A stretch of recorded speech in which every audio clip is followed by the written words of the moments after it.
వీడియోలో zoo keeper ఒక ఏనుగు కాలి పాదాలను శుభ్రం చేస్తుండగా ఆ ఏనుగు పూర్తిగా కోఆపరేట్ చేయడం చూడవచ్చు. కానీ ఒక ఏనుగు ఎందుకు అంత సులభంగా తన కాళ్ళను కరగనిస్తుంది?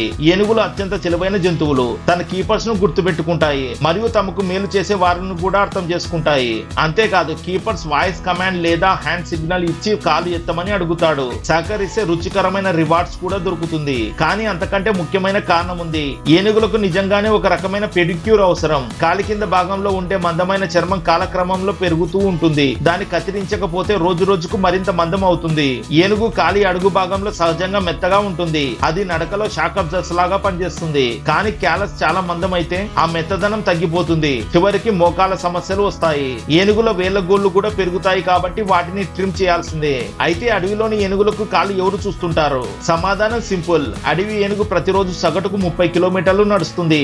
ఆ నిరంతర నడక వల్ల అదనపు క్యాలస్ సహజంగా తొలగిపోతుంది. కాబట్టి జూలో ఏనుగులు కీపర్ కు ఇంత ఇష్టంగా సహకరించడం వెనుక రివార్డ్ ఒకటే కాదు, వాళ్ళ ఆరోగ్యం కోసం కూడా.